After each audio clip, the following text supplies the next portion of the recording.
অভিনেতা রাহুল অরুণোদয় বন্দ্যোপাধ্যায়ের মৃত্যুর খবরে শোকের ছায়া নেমে এসেছে চলচ্চিত্র জগতে। সহকর্মী, বন্ধু থেকে অগণিত অরুণাগী সবাই যেন বিশ্বাসই করতে পারছেন না যে এই নির্মম সত্য। সোমবার পূর্ব বর্ধমান জেলার জামালপুর বিধানসভা কেন্দ্রের নির্বাচনী প্রচারে এসে এই ঘটনায় শোক প্রকাশ করেন টলিউড অভিনেত্রী তথা বীরভূমের তৃণমূল কংগ্রেস সাংসদ শতাব্দী রায়। অভিনেতা রাহুল অরুণোদয়ের মৃত্যুর খবরে শোকস্তব্ধ গোটা টলিউড। ফেক নিউজ হলেও ভালো লাগতো বললেন শতাব্দী রায় জামালপুরে নির্বাচনী প্রচারে এসে আবেগঘন প্রতিক্রিয়া।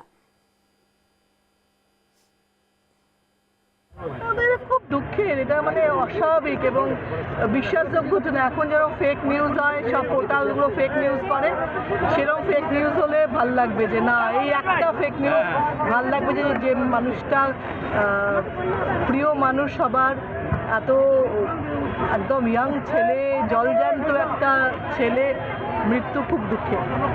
তদন্ত নিয়ে আমি তো ওই পরিস্থিতি তদন্ত যদি মনে করে ওর পরিবার নিশ্চয় তদন্ত। শুটিংয়ের নিরাপত্তা, শুটিংয়ের সময় নিরাপত্তা কি ঠিকঠাক ছিল? সেটা আমি সব জানি না। এখন নিউজের কথা শুনে নিউজের উত্তর দেওয়া খুব কঠিন। আমি একটা নিউজ দেখলাম যে হ্যাঁ নিরাপত্তা ছিল না কিংবা পারমিশন ছিল না, এটা সত্যি কিনা আমি জানি না, তাই জন্য তার বিষয়ে বলা ঠিক হবে না।